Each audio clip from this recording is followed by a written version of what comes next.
A pesar de la aprehensión de 107 de los 122 objetivos prioritarios planteados al inicio de la administración del presidente Peña Nieto, expertos aseguran que el plan para combatir al crimen organizado y los cárteles del narcotráfico no ha significado un cambio positivo en las cifras de violencia, puesto que solo provocan el surgimiento de nuevos capos, más agresivos. La aprehensión de 107 objetivos prioritarios planteados al inicio de la administración del presidente Enrique Peña Nieto no ha mostrado resultados positivos en los niveles de violencia del país, porque ha generado una fragmentación de los cárteles del narcotráfico que en su disputa por el control de plazas dejan olas de criminalidad a su paso, aseguraron especialistas consultados. El gobierno federal planteó una lista de 122 objetivos prioritarios que incluye a líderes y operadores de todos los cárteles del país, de los cuales solo restan 15 por detener. Sin embargo, estos resultados no han influido en las cifras de homicidio doloso, y 2017 se perfila para ser el año más violento en los últimos 20 años. La detención y abatimiento de las principales cabezas del crimen organizado ha resultado insuficiente para garantizar la mejora en las cifras de asesinatos a nivel nacional, porque las disputas en las células, que pierden a sus líderes, provocan más enfrentamientos, aseguró Corina Giacomello, investigadora del Instituto Nacional de Ciencias Penales, INACIPE. Para atacar el crimen organizado, una de las estrategias que no es la más exitosa es tratar de descabezarlo, porque eso puede conllevar a una reproducción. En lugar de tener una organización, se fragmentan en más. Se generan pugnas internas, lo cual obviamente va a repercutir en los niveles de violencia, advirtió. Giacomello señala que la lista de los 122 objetivos responde a otras finalidades y compromisos internacionales, y para ofrecer resultados positivos en materia de seguridad, se debe luchar contra la corrupción y la impunidad. Afirma que los nombres de los 122 objetivos nunca fueron abiertos al público y se fueron conociendo conforme ocurrieron las detenciones. La especialista destaca la recaptura de Joaquín El Chapo Guzmán, líder del cártel de Sinaloa. Las detenciones de Vicente Carrillo Fuentes el Viceroy, líder del cártel de Juárez, Héctor Beltrán Leiva, el H, del cártel de los Beltrán Leiva, Servando Gómez Martínez, la Tuta, líder de los Caballeros Templarios, y Juan José Esparragosa Monzón, hijo de Juan José Esparragosa, el Azul, uno de los fundadores del cártel de Sinaloa. Entre los abatidos destaca Enrique Quique Plancarte, líder de los Caballeros Templarios. Estas detenciones y abatimientos no se han reflejado positivamente en las cifras de incidencia delictiva. Según el conteo que realiza el Secretariado Ejecutivo del Sistema Nacional de Seguridad Pública, SESNSP, el homicidio doloso mantiene un alza en los últimos años.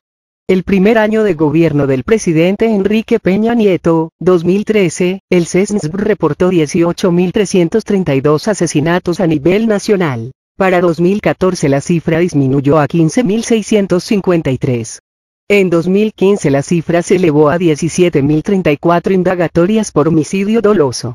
En el año 2016, fiscalías y procuradurías de las 32 entidades de la República reportaron un total de 20.748 asesinatos. Y desde enero a abril de 2017 el secretariado reportó 7.727 indagatorias iniciadas por homicidio doloso. Esta última cifra incluso supera ya registrada en los primeros 4 meses de 2011, año calificado como el más violento en las últimas 2 décadas, cuando se contabilizaban 7.335 denuncias por asesinato.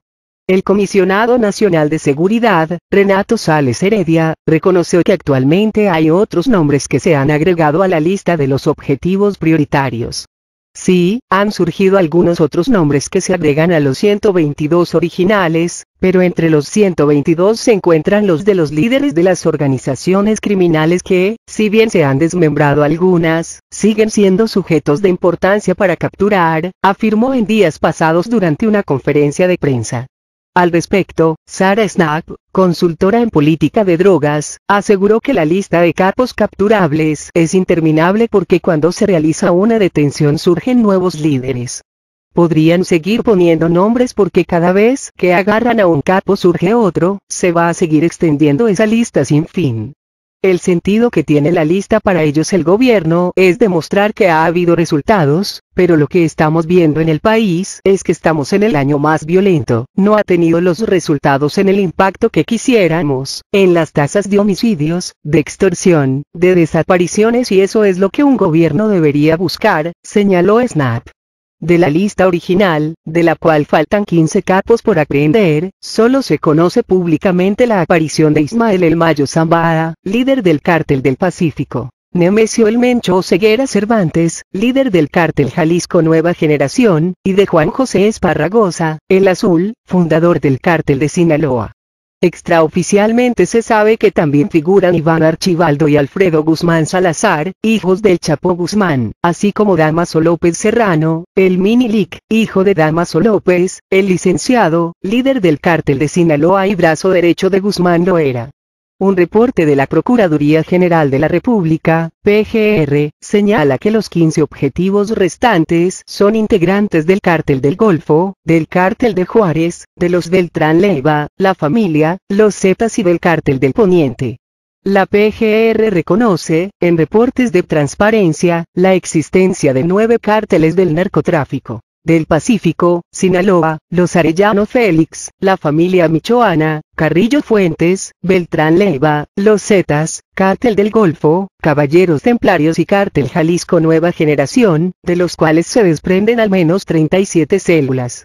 Lo que vimos fue la fragmentación de los diferentes grupos delictivos comandados por esos líderes, y eso ha producido un mayor grado de combatividad en las diferentes facciones que quedaron, según los líderes que tomaron posesión de las facciones que quedaron y se pelean entre ellos. Se creía que con estos 122 objetivos se acababa el fenómeno y no, lo que ocurre es que cortando una cabeza se reproducen más y no son 122, sino quién sabe cuántos más, señaló José Antonio Neumann Aguilar, especialista en seguridad nacional. Neumann afirma que la captura de estos objetivos, aunque se cumplimente en su totalidad, no significa un logro para el gobierno federal, porque no se está finalizando con el problema del crimen organizado. No importa si faltan 15 capos y detienen a los 15 objetivos, el fenómeno de la delincuencia organizada y las tasas de homicidio demuestran una clara derrota de la estrategia de seguridad, asegura el especialista. Agrega que la detención de líderes del narcotráfico ha provocado, además del aumento de la violencia en cuestión de homicidios dolosos, el aumento en otros delitos de alto impacto. El gobierno federal pecó de ingenuo, pensando que una vez agarrando las cabezas iba a acabar con los problemas. El fenómeno delictivo es mucho más complicado, porque acabando cabezas no se acaban las organizaciones, al contrario, estas bandas además de fragmentarse se están dedicando a otras actividades como el tráfico de personas, el secuestro, la extorsión, que eso no teníamos antes, explica. Los especialistas coincidieron en que hace falta una estrategia de seguridad que se enfoque no solamente en la detención de los líderes del narcotráfico, sino también en programas sociales que prevengan que los mexicanos se sumen a las filas del crimen organizado. México es un país que sufre de violencia estructural, ejerce violencia de Estado en algunas de las operaciones contra el crimen organizado, la violencia sistémica, la corrupción y la desigualdad son algunos factores de la violencia que habría que atender y que no tienen nada que ver con la lista de 122. No podemos mezclar la lucha contra el crimen organizado con las estrategias para reducir el fenómeno. Son cuestiones distintas, dijo Giacomello. La estrategia de la lista de 122 objetivos no se preocupa por la reconstrucción de la paz en el país y ha mantenido un enfoque de guerra, advirtió Sarah Snap. Esta estrategia fue confusa y contraproducente, lo que hemos visto también es diversificación en las actividades. Tendríamos que haber visto una inversión más grande en programas de educación, en empleo para jóvenes, un enfoque en los estados con mayor violencia, en cómo podemos asegurar que el Estado esté llegando a esos lugares y no con el ejército, sino con programas sociales y económicos que tengan un impacto real en la sociedad. Lo que hemos visto es un enfoque de guerra, el gobierno debería estar pensando cómo realmente conseguimos la paz, reconstruir un tejido social más fuerte. Esta lista es un indicador que no importa, es como una rueda que va a seguir produciendo las mismas actividades o más violentas, explicó Snap. El Gabinete de Seguridad ha detenido 93 capos y abatido a 14, de quienes se conoce nombre, alias y organización delictiva a la que pertenecían. En la lista de prófugos la información se encuentra protegida, con excepción de la del Mayo Zambada y del Mencho.